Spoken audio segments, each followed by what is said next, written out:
राजीव, जाटलैंड में लड़ाई ऐसी हो गई है, दिलचस्प हो गई है।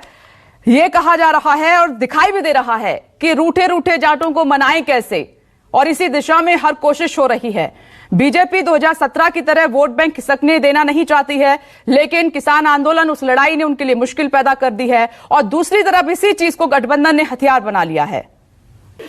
राजीव, अब मैं आपके पास ही आ रही हूं। पहला सवाल मैंने यही पूछा कि जाटलैंड में स्थिति देखिए ऐसी हो गई है कि अब यह कहा जा रहा है और दिखाई भी दे रहा है कि रूठे रूठे जाटों को मनाएं कैसे, और इसी दिशा में कोशिश भी हो रही है। एक तरफ बीजेपी 2017 की तरह सभी वोट पाना चाहती है, लेकिन आंदोलन ने मुश्किल खड़ी कर दी, तो दूसरी तरफ हथियार गठबंधन ने इसी को बना लिया है।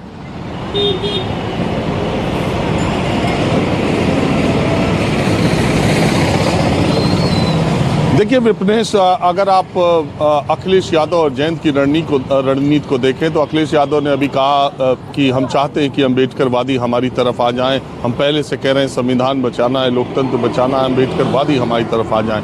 सीधा निशाना अखिलेश यादव का पश्चिमी उत्तर प्रदेश में। आपको मालूम है जाट वोटों की हम बात बहुत ज़्यादा करते हैं, और जाट वोट की बात इसलिए करते हैं कि वो 2014, 17 और 19 के चुनाव में भारतीय जनता पार्टी के साथ बहुत लामबंद था जाट, और बहुत ही अच्छी संख्या में उन्होंने भारतीय जनता पार्टी को वोट दिया था। और पिछले एक साल में उनके बीच दूरियां बढ़ी हैं, एक खटास पैदा हुई है, और ऐसा माना जा रहा है कि जाट वर्ग अब उतना बीजेपी के साथ नहीं है। हालांकि भारतीय जनता पार्टी अपनी पूरी कोशिश कर रही है कि वो अपने पुराने वोट बैंक को जितना उनके साथ था उसको उतना ही बना करके रखा जाए। लेकिन इस बातचीत में हम कई बार जिक्र तो करते हैं, लेकिन कई बार हम चर्चा में ये बात भूल जाते हैं कि पश्चिमी उत्तर प्रदेश में दलित वोट बैंक भी एक बहुत बड़ा वोट बैंक है। अगर आप जिलों के हिसाब से देखें तो मेरठ, हापुड़, बिजनौर, सहारनपुर, ये चार जिले ऐसे हैं जहां की ज़्यादातर सीटों पर दलित मतदाता बहुत प्रभावी भूमिका में है। बीएसपी ने इन क्षेत्रों में, अगर आप वैसे भी देखें तो बीएसपी ने अभी भी अगर देखिए तो सहारनपुर और बिजनौर के सांसद बीएसपी के ही हैं, तो उस इलाके में बीएसपी का अपना एक जनाधार है। तो दलित वोटों को भी अपनी तरफ ले आने की कोशिश दोनों तरफ से की जा रही है, क्योंकि ये एक बड़ा वोट बैंक है। 20% से ज़्यादा वोट बैंक पूरे उत्तर प्रदेश में 20% है, और कुछ पॉकेट्स में तो इतने हैं कि जिधर चले जाओ उधर एक कॉम्बिनेशन के साथ तो वो सीट उसके खाते में चली जाती है। तो जिस तरीके से बीएसपी की रणनीति है, बीएसपी ने समाजवादी पार्टी के जो कैंडिडेट्स, आरएलडी के जो कैंडिडेट्स जिनको टिकट नहीं मिला, ऐसे कई कैंडिडेट्स को बीएसपी ने मेरठ में, हापुड़ में और सहारनपुर में और बिजनौर में उतारा है। तो इस इधर बागपत और शामली के इलाके में भी तो बीएसपी के जो कैंडिडेट्स हैं वो कुछ मजबूत नेता हैं जिनका अपना जनाधार है, प्लस बीएसपी का अपना वोट बैंक अगर उनके साथ शामिल होता है तो वो आरएलडी और एसपी गठबंधन के लिए घाटे का सौदा साबित हो सकता है। इसलिए अखिलेश यादव बार बार अम्बेडकरवादी की बात कर रहे हैं, बार बार वो कह रहे हैं कि हमारे पास जो रंग है, हमारा लाल रंग है, हरा रंग है, हमारे साथ नीला रंग भी है, वो ये संकेत देने की कोशिश कर रहे हैं। दूसरी तरफ भारतीय जनता पार्टी न सिर्फ उसने जाटों को टिकट ज़्यादा दिया है इस इलाके में, बल्कि बार बार जयंत के दूसरे खेमे में खुल करके रहने के बावजूद जयंत कितना तगड़ा बीजेपी पर हमला बोल रहे हैं, आप उनके बयानों से देखिए, चर्बी निकाल देना जैसे बयान उन्होंने दिए, उसके बावजूद भारतीय जनता पार्टी उनके प्रति रुख नरम रख रही है, हमेशा आग्रह का रुख रख रही है, हमेशा आमंत्रण का रुख रख रही है, ताकि जाट वोटों में ये संदेश जाए कि वो जयंत के खिलाफ कतई नहीं है और जयंत के लिए उनकी मंशा बहुत अच्छी है।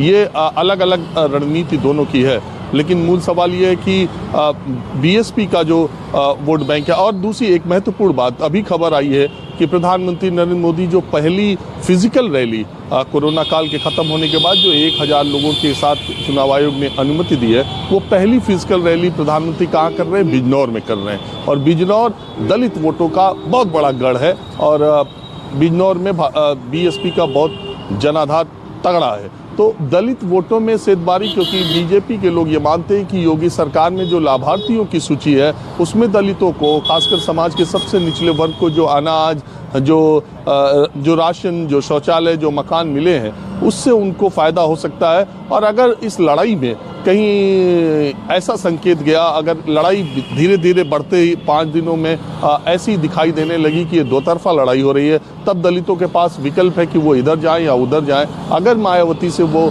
वोट शिफ्ट होते हैं तो वो बीजेपी की तरफ आएंगे कि सपा आरएलडी गठबंधन की तरफ जाएंगे। अब ये रणनीति अब जो है कुछ इस दिशा में दोनों तरफ प्रयास किए जा रहे हैं।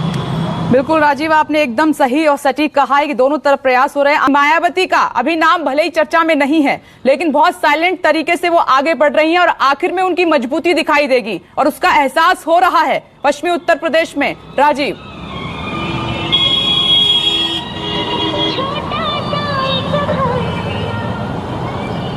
देखिए विपनेश, सतीश जी की एक बात से मैं सहमत हूं कि दलित जो है वो बहुत स्मार्ट वोटर है और कई बार आप दलित बस्ती में जाएं या चुनाव के समय आप पता करना चाहें तो बड़ी दिलचस्प बातें, हालांकि वो जल्दी बोलते नहीं हैं और बहुत घुल मिल के अगर आप बात करें तो बहुत दिलचस्प बातें सामने आती हैं। मैं दावे के साथ कह सकता हूं कि जब बैलेट पेपर पर, उत्तर प्रदेश के बारे में मैं ये बात कह रहा हूं कि जब ईवीएम वोटिंग मशीन पर दलित वोट देने के लिए जाता है और उसे हाथी चुनाव चिन्ह दिख जाता है तो उसकी आंखें चमक जाती हैं। और उसे हाथी चुनाव चिन्ह के रहते हुए ईवीएम पर हाथी चुनाव चिन्ह हो और उसके बाद उसका बटन दूसरी तरफ दबे, ये बहुत बड़ा सवाल मेरे जहन में हमेशा रहता है। देश के पॉलिटिकल पंडित अपनी अपनी तरीके से चीज़ों की व्याख्या करते रहते हैं। मैं 10-5% वोटों की बात नहीं करता हूं, लेकिन मैं ब्लॉक में बात करता हूं कि जो मेजॉरिटी है वो किस तरह से वोट करती है। तो इस मामले में कहीं कोई दो राय मुझे जमीनी स्तर पर सच्चाई जो दिखाई देती है, इस मामले में मैं हमेशा ये मानता हूं कि अगर ईवीएम पर हाथी चुनाव चिन्ह है, अगर बीएसपी का कैंडिडेट है तो दलित वोटों को उससे उतारना इतना आसान काम उत्तर प्रदेश में नहीं है। पिछले 30 वर्षों में कांशीराम और मायावती ने जो ये काम उत्तर प्रदेश में किया है वो आप देखें जमीन पर तो ये सच्चाई है। और शायद इसीलिए बड़े बड़े सूरमा बीएसपी को कम आंकते रहे और बीएसपी ने उनको चौंकाते हुए अभी आप देखिए 2 साल पहले मायावती ने गठबंधन किया, अखिलेश यादव जहां थे वहीं रह गए, 5 सीटों से 5 सीटों पर रह गए। मायावती की 1 सीट नहीं थी, 10 सीट पर पहुंच गई, डबल अंक में पहुंच गई उत्तर प्रदेश से। तो ये उनका वोट बैंक है। बहुत सारे लोग ये कहते हैं विपनेश कि जब गठबंधन हुआ तो जो उत्तर प्रदेश की 80 लोकसभा सीटों पर जब 2019 का चुनाव हुआ तो दलित मतदाता जब ईवीएम पर वोट डालने के लिए गए और गठबंधन की वजह से 40 सीटों पर उन्हें हाथी चुनाव चिन्ह नहीं दिखा तो उन्होंने हाथी चुनाव चिन्ह की जगह बहुत ज़्यादा जगहों पर, दूसरी जगह कहीं कमल पर, कहीं साइकिल पर कितना दिया ये मुझे उतना भरोसा नहीं है, लेकिन कमल पर बहुत सारी सीटें अगर आप देखें, आप अमेठी का चुनाव देखें जहां राहुल गांधी हारे थे तो वहां सीधे सीधे आपको पता चलेगा कि दलित वोटरों ने वहां हाथी चुनाव चिन्ह नहीं देखा तो वो कमल की तरफ अधिक संख्या में गए, जिसका फायदा स्मृति ईरानी को मिला। ये ग्राउंड रियलिटी की बात मैं कर रहा हूं। और बीएसपी को पश्चिमी उत्तर प्रदेश में कमजोर ना हमने पहले दिन से माना है ना आज मानते हैं। और साथ ही साथ मैं रोज ये बात कहता हूं कि सीट वाइज लोगों को कम पता है। मुझे सीट वाइज कैंडिडेट्स के बारे में पता है। कुछ हैवी वेट कैंडिडेट जिनका अपना व्यक्तिगत 15-20 हजार वोट है, वो निर्दल लड़ जाएं तो 15,000 वोट उन्हें मिलेंगे। उनको जब अपनी पुरानी पार्टियों से टिकट नहीं मिला, मायावती ने ऐसे लोगों को उतारा है। तो ये कोई करिश्मा कर जाए, ये कोई गुल खिला दें तो इसमें कोई दो राय नहीं। अखिलेश यादव इस बात को समझते हैं। अम्बेडकरवादी कहने के पीछे उनका मतलब ये है, वो कहना, ये संदेश देना चाह रहे हैं कि 2022 का विधानसभा चुनाव दो तरफा चुनाव है। ये एक तरफ योगी मोदी का चुनाव है, दूसरी तरफ अखिलेश और जयंत का चुनाव है। इसलिए मतदाता 2 में से एक चुनने की कोशिश करें, कहीं ऐसा ना हो कि वो अपने कोर वोट बैंक, अपनी कोर पार्टी में जाए। ये एक बात है, इसकी कोशिश की जा रही है। दूसरी तरफ बीजेपी को हमेशा से ये पिछले 2 चुनाव से लग रहा है कि अब जो दलित वोट बैंक है उसमें उसने सेधमारी कर ली है। उसने राष्ट्रपति बनाया दलित को, उसने बहुत से ऐसे काम किए हैं जिससे कि दलित मतदाता विकल्प के तौर पर भारतीय जनता पार्टी की तरफ जा रहा है। देखिए, इस देश में लंबे समय तक शासन, देखिए लहर से आप जीत सकते हैं, 1, 2, 3 चुनाव जीत सकते हैं, लेकिन इस देश में स्थायी रूप से शासन करने के लिए, सत्ता में बने रहने के लिए आपको दलित वोटों को एक मुश्त साथ लाना होगा, जो कभी कांग्रेस पार्टी, कभी इंदिरा गांधी ने अपने साथ किया था। तो इसी तरह से दलित वोटों के बल पर ही मायावती 4 बार उत्तर प्रदेश की मुख्यमंत्री बनी थी। अब सवाल आता है कि लोहिया की और अंबेडकर की बात हम बहुत करते हैं। कई बार मुझे लगता है कि लोहिया और अंबेडकर की आत्मा जो है आज की राजनीति और राजनीतिज्ञों के उनके नाम लेकर के उनके सिद्धांतों की बात करते होंगे तो उनकी आत्मा रो पड़ती होगी। अंबेडकर ने कभी ऐसा नहीं कहा था, लोहिया ने कभी ऐसा नहीं कहा था। मैं तो हमेशा कहता हूँ, एक छोटी सी बहुत पतली किताब है राम मनोहर लोहिया की, हिंदू बनाम हिंदू, उसको देशवासियों को पढ़ना चाहिए। कैसे उन्होंने लिखा है कि इस देश में 5000 सालों से कट्टर हिंदुत्व और उदार हिंदुत्व में लड़ाई चल रही है और ये देश के लिए कितनी खतरनाक है। कट्टर हिंदुत्व के खिलाफ हमेशा वो रहे। आज दुर्भाग्यपूर्ण स्थिति है कि जो लोग आज कट्टर हिंदुत्व की बात करते हैं वो भी लोहिया का नाम लेते हैं। दूसरी तरफ उन्होंने ये भी कहा था कि इस देश का सबसे बड़ा जहर जातिवाद है। आज जो लोग जातिवाद की राजनीति या जात की बात सरेआम मंच पर कर रहे हैं वो लोहिया का नाम लेते हैं। वो बोलते हैं कि लोहिया के रंग की टोपी ये है, जबकि लोहिया ने सीधे सीधे कहा था कि अगर इस देश से जातिवाद को मिटाना है तो सबको अपना टाइटल लिखना बंद करना पड़ेगा। उन्होंने बहुत सारी ऐसी बातें कही थी जो आज के समाज में बहुत लोग न माने उन चीज़ों को। लेकिन अंबेडकर की बात जहाँ तक है, अंबेडकर ने भी संविधान सभा की बहस में, ये रिकॉर्डेड बात मैं कह रहा हूँ, संविधान सभा की बहस में कहा था कि अगर हम ईश्वर की आराधना करते हैं, अगर हम ईश्वर की भक्ति करते हैं तो हमको मोक्ष की प्राप्ति होती है, हम अध्यात्म की तरफ आगे बढ़ते हैं। लेकिन जीवित जागृत व्यक्ति के प्रति अगर आपके अंदर भक्ति का भाव होता है तो आप एक तानाशाह पैदा करते हैं। तो ये चीज़ें जो उन्होंने कही थी वो रिकॉर्ड में है, वो इतिहास में है। इतिहास को अपने सहूलियत के हिसाब से,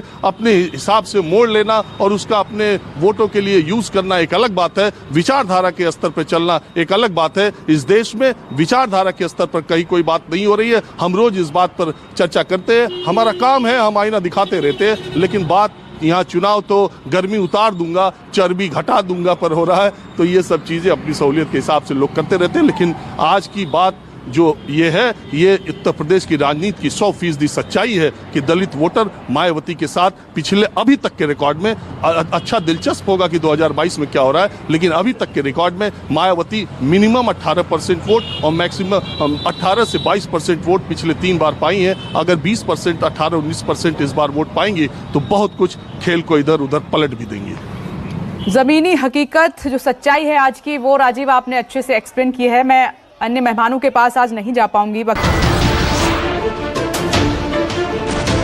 नमस्कार, मैं हूं मानक गुप्ता। अगर आपको हमारा ये वीडियो पसंद आया हो तो इसे लाइक और शेयर जरूर करें और हां, हमें सब्सक्राइब और फॉलो करना ना भूलें ताकि आप देश और दुनिया की कोई खबर मिस ना करें। तो जुड़े रहिए हमारे साथ और देखते रहिए न्यूज़ 24।